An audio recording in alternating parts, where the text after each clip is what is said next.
After a week break, we're back with week 5 of the Elestrals Championship League Season 2, and I'm up against Red Baron piloting Fire and Earth. So this week will be a bit different because Baron and I made a gentleman's agreement that we'll be doing the Icirrus match. Both of us are going to run 3 copies of Icirrus in our deck, and as the only deck building constraint. Other than that, we're just trying to build the best Icirrus deck we can to beat the other. And I think this will be very interesting because both Baron and I have tools to help us more easily get into Ascensions.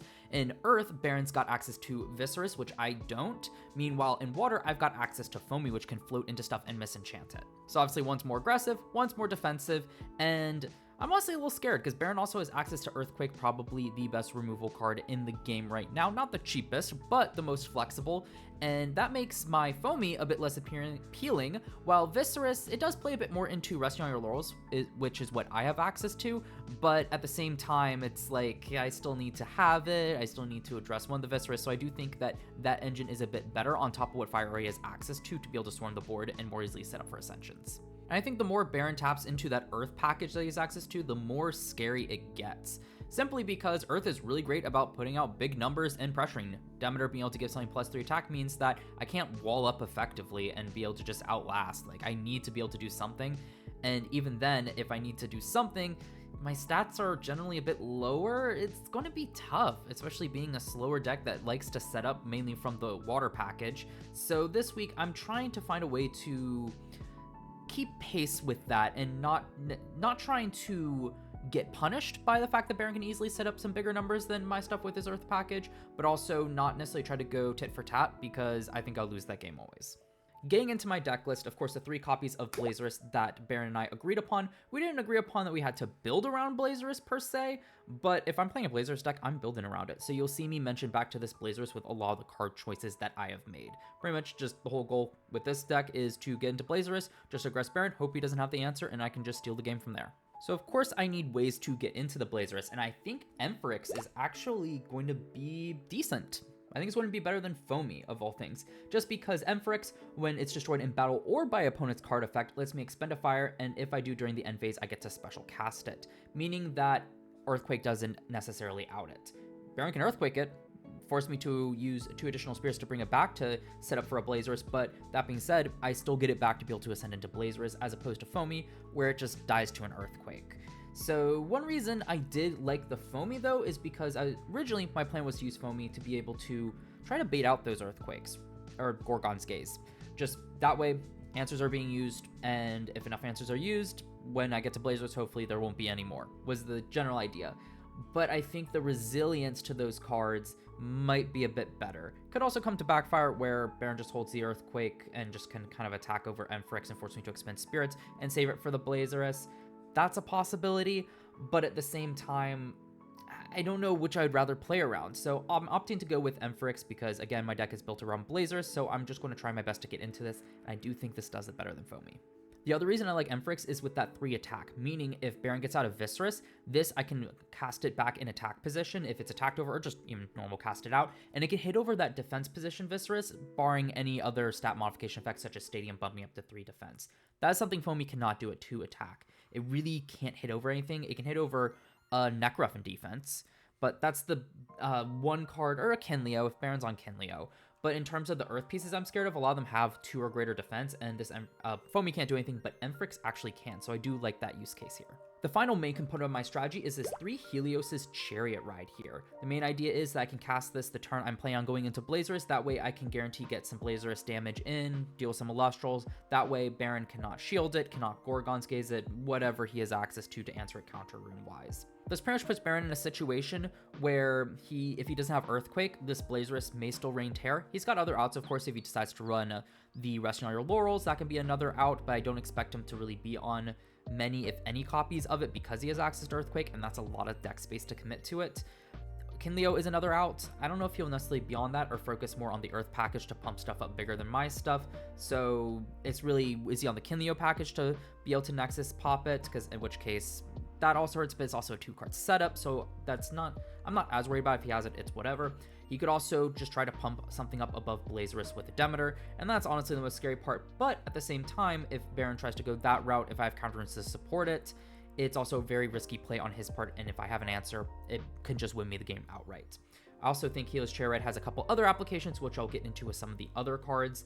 And one other application I could see, this one I think is the least likely, is if Baron doesn't have any back row, when I go into Blazerus, I can always flip it up on his turn to guarantee that an Earthquake won't out the Blazerus. It's a bit risky because then, of course, Baron can, if I don't have any other answers, can just decide to go, if he has a Demeter on board, pumps something up and attack over it anyway, and it kind of is more efficient. I still have to deal with an Earthquake, but it's something I'll definitely try to keep in mind as I read the game state and when to cast this Helios's. With that out of the way, of course, I just need a great core to be able to help out, and I'm focusing on a fire core because, of course, I'm trying to get into Blazerus here. So I've got 3 copies of the Kinleo here. My idea behind this card is if I can't hit over Baron stuff, I want to pressure him with removal effects to subsidize it. And Kinleo does that great. It is a 2-card combo, but I do have ways to achieve that, and this pretty much just says to Baron, either you have Gorgon's Gaze or this is going to pop your stuff and can either hit over more stuff or attack into it. The main example I can think of is if Baron hits over something with a Icirrus and spawns out another one, I can Kinleo Nexus, destroy the attack position Icirrus, and then attack over the defense position one with its 3 attack, barring Stadium.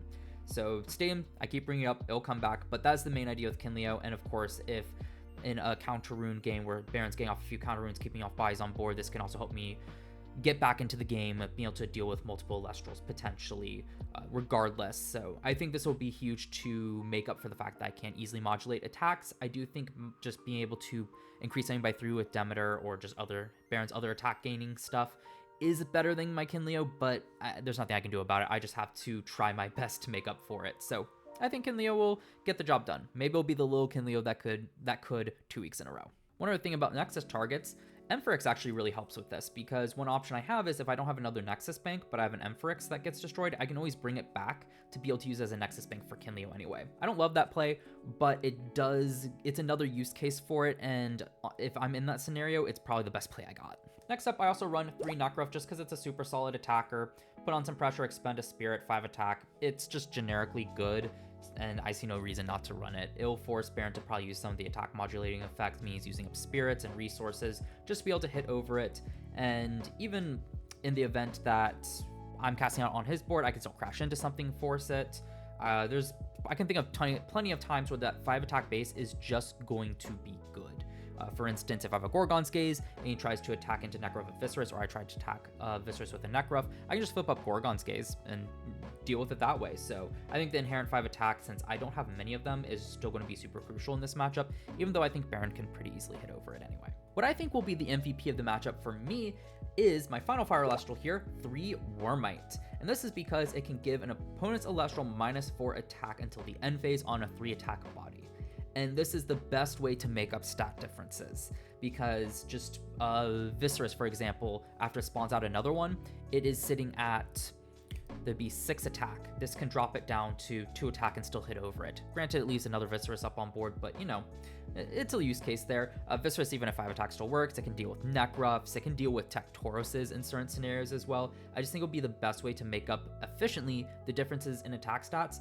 And because I'm not trying to use big bodies to be able to stave off attacks, like I think Baron can easily get over it with his Earth package, Wormite being a 3 attack, I just don't care. I'd rather have one of the best ways to hit over stuff, even if it's at the cost of it being able to easily hit over, because that's just true in this matchup in general. So I'm hoping to see some great stuff with Wormite here, and I'm hoping that it will work out. Also, funny enough, it can crash with the Blazerus. Granted, it still deals me 1 damage, but it's an out to his Blazerus, so he might also try to tuck this in as well, but I think this is less important for him. If he focuses more fire, I think it could be, but if he's focusing more Earth, I don't think this will be as crucial. So it'll be interesting to see what ends up happening, because if he does bring it out, battle the Wormites. If he doesn't, well, I'm hoping this can be the best tech I have in this deck, even though I guess it's not a tech. I've got 3 copies of it, but the best, I guess, card I'm hoping to surprise him with is a good way to put it. I don't know if he'll be thinking of this. Maybe it will. We'll see. Moving over to the Water Elestrals, I do run the 3 Smoltuga, just my best way to search and gain some card advantage. It is a bit slow. I expect Baron to easily hit over the 5 defense, but hey, he's committing resources to hit over it. And just being able to search out like my Kinleos to be able to pop stuff, Wormites to be able to efficiently try to attack over stuff. even just a Ampharyx if I need a good buy to recur to set for a Blazerus, Smoltuga can find me that. So I think this will be very solid, and thus 3 copies of it. And then for the rest of the Elestrals, I just kind of tech out 2 more. I've got a Galaxy and a Molstachian. Galaxy is here to pair with the Smoltuga to switch it and get offense going. This is kind of worst case scenario. I'd rather be putting out the fire pieces to send into Blazerus and pressure that way, but that can't always be the case. I also don't want to take away from this strategy, so I think the 1 Galaxy is fine. If I end up finding it in pair with Smoltuga, it can be a great way to just pressure Baron. It's also very susceptible to Gorgon's Gaze, which isn't the most fun, but it's still something. So I like the 1 Galaxy just so these Smoltugas aren't saying they're dead. The 2 attack also doesn't really do much unless it's attacking over Tsunami Neck Ruff. The 1 Molstation here is a bit of a big body that I do like because it kind of requires Baron to commit extra resources. I know I said I didn't want to rely on it, hence only 1 copy. But where I also like it is if Galaxy, it's paired with Galaxy, like Galaxy's are on board, that can be a nice pseudo attack. I think that's the least likely scenario, but the main reason I'm running this is to misenchant it and try to wall up as a last ditch effort. If Baron is like low on cards, he might really struggle to hit over it. That will be really nice, and it just gives me another opportunity to ascend into Blazerus. But again, I don't think it will be the most likely scenario, but that is what I'm planning on using it for. I could technically properly enchant with water to try to pressure something. I just don't think that's as good and not the main focus of the deck. So I figured just to make sure I play Elestrals, just some varied ways that have to deal with different answers is the best approach. So just 1 copy in case it ever comes up. Moving over to the runes, I do run 3 copies of Volcanic Forge. It's just a way to compete in the stadium game because I could see Baron being on possibly Hau'oli Forest to buff up his Earth Elestrals, like his Icirrus, just to be able to more efficiently hit over mine. So I think just having stadiums to be able to switch out and destroy his while also pumping up my stuff is going to be nice, can sometimes matter. Though I also expect it to be like I want to play it to pop his stadium and then use a Neck Ruff, or not Neck Ruff, a Kinleo with it as an Nexus Bank because I don't run anything else. I was debating, I just don't think Hephaestus and Hammer do enough, while Volcanic Forge has extra flexibility at low risk, with the added benefit of course, popping stadiums. Of course, if Baron's got his own Volcanic Forge, playing it down won't really change much, and in fact can actually benefit his Elestrals if he chooses, well, all of his Fire Enchanted Elestrals, so he could misenchant Icirrus to get the benefit.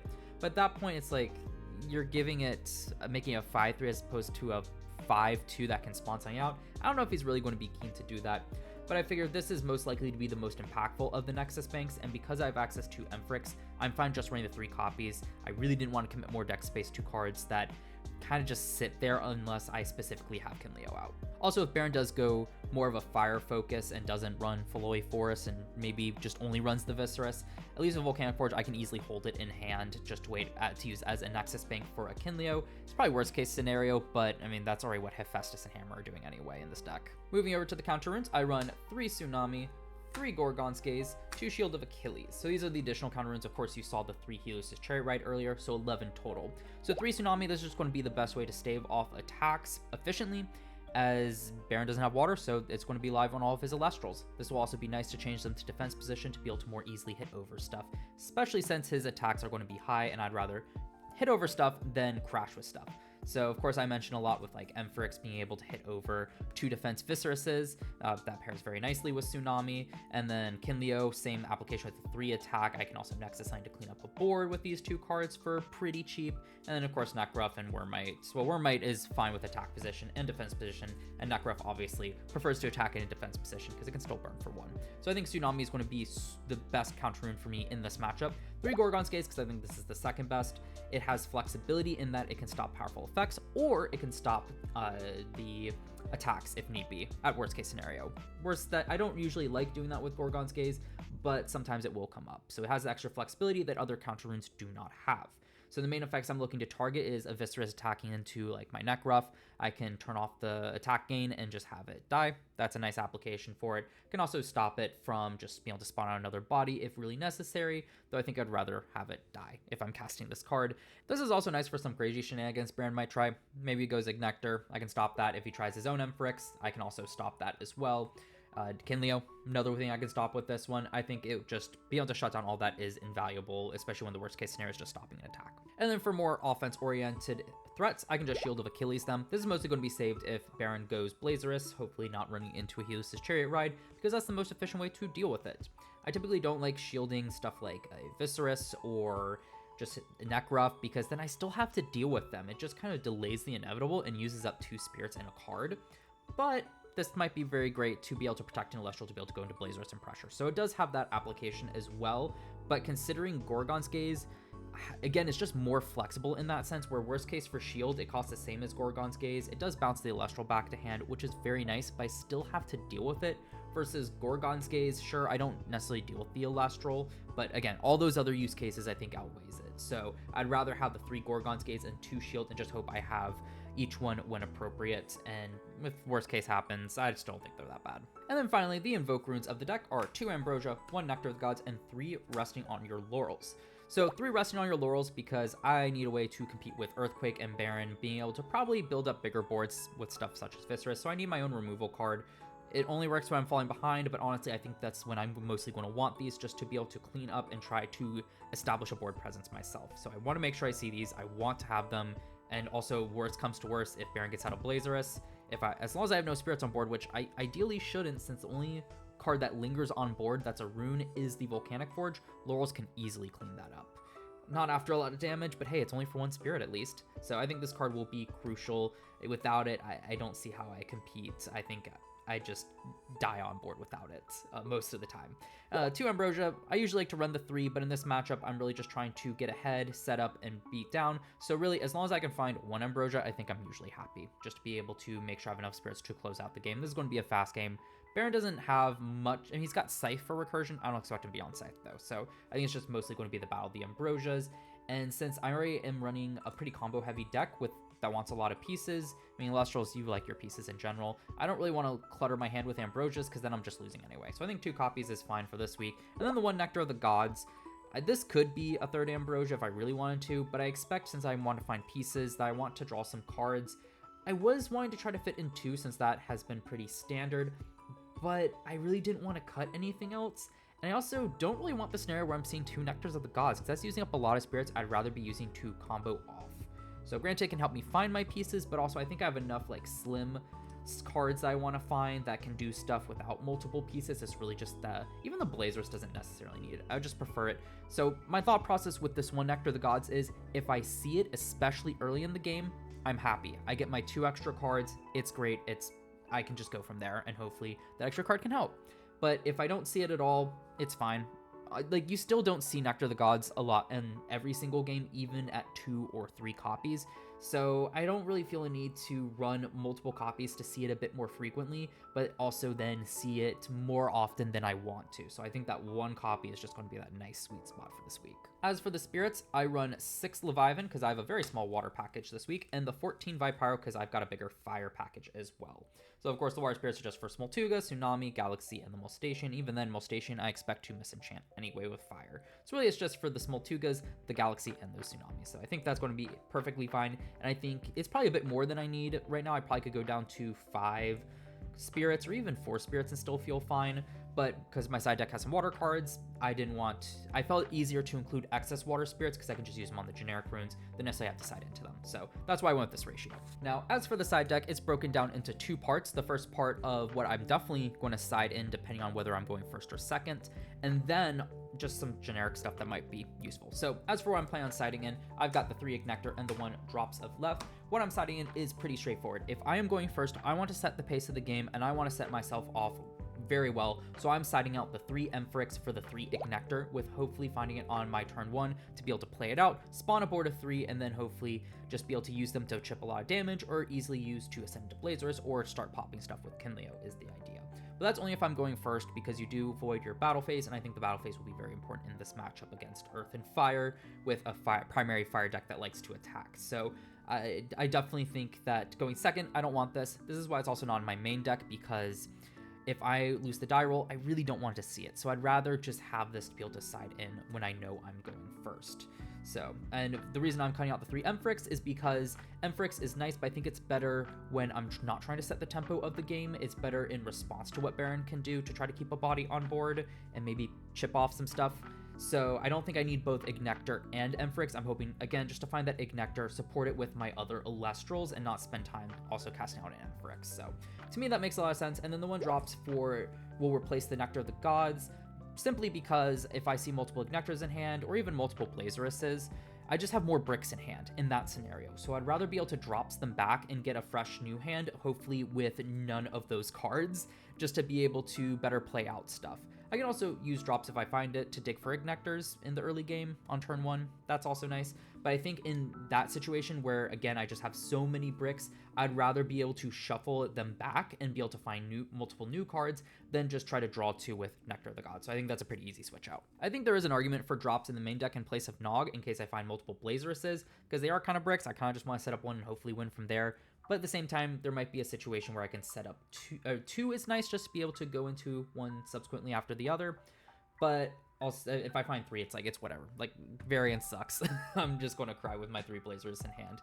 But I think with only 3 Blazerus as the reason to run drops, I'd rather just run Nog. But once I throw in the Nectars, then it makes more sense. As for the rest of the side deck, it's just stuff to make up if I notice that I feel like I'm lacking something that I need in my main deck. I don't expect to tap into it, but it's the 3 Foamy, 2 Volcaries, 2 Points of Arrow, 1 Shield of Achilles. If the Ampharix really isn't working out, I just go Foamy. It's fine. I got plenty of Water Spirits for it. 2 Volcaries if I feel like the Wormite tech or something else, maybe the Necruff isn't putting quite the work I want it to, and I think the Volcaries can put out more damage, especially if Baron's on primary fire. I can always side these in for like Wormites,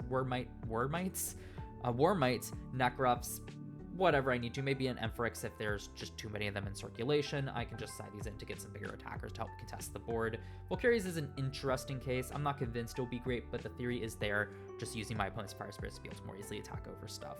2 PTA, because if I need extra removal to keep Baron off bodies, I can always side this in. Maybe the Hau'oli's Cherry Ride aren't lining up as nicely as I would like. PTA, I can just side those in and have some extra removal, maybe on like a Viscerus special cast off of another Viscerus. Just PTA, let's just deal with it anyway. And then 1 extra Shield of Achilles if I feel like I need some extra battle tricks. I really didn't know what else to throw in here. Debatably, I could throw in Rise from the Ashes, but I think that's just too expensive for what this deck is trying to do and what will end up happening, especially with Baron being on Earthquake. It's like, all right, do I Rise from a Blazerus? I commit 5 spirits and just get it Earthquake with 2. I don't love that either, so I just thought this is good enough. Also realized I never explained the other use cases I see for Hau'oli's Chariot Ride, and it's mainly with the Kinleo here, because if I have a Kinleo in hand, I need to clean up a board. I can always go Hau'oli's Chariot Ride, stop my opponent from being able to Gorgon's Gaze the Kinleo, and I can just start pushing that way just to clean up a board. I think that can be super solid. I could also technically do it with stuff such as Necruff or Wormite, where I really just need to get Baron off of some pieces and just need that backup. It's a bit expensive with not a lot of output, but it still may come up, so I definitely want to keep those in mind, because if I'm just saying all these Hau'oli's Chariot Rides for the entire game, why? I might be able to use it in other instances of the game, even if it's not with the Blazers, to make sure I stay in the game. So I'm going to be trying to be cognizant of those moments and whether or not if it's correct or not. Part of it might just be trial and error. So that is my profile for week 5. I'm excited for this matchup. I think will be super interesting. I'm a bit scared because I do think Earth is a better pairing with Fire than Water is, but I do have the added benefit of having a consistent Searcher and Smoltuga, which is nice. And my main goal is, I just hope that I can find my combo to set up to go into Blazerus and do something. I think that's going to be the most hype thing. We'll see if Variance is kind to me to give me an opportunity to pull off that combo, even if it doesn't win me the game. And let's just hope it doesn't decide to be awful and just give me all the wrong cards at all the wrong moments. But that's Elestrals right now. You can find the channel links to all my fellow ECL participants down in the description below. Red Barons will be right at the top since he is my opponent for this week. And also down there you can find the link to the playlist of all my ECL content if you've missed anything. It'll also be up in the card above. And if you've enjoyed this video, please consider leaving a like, subscribing, and turning on the notification bell so you're notified when I do upload more content. And with all that being said, look forward to more content coming out real soon.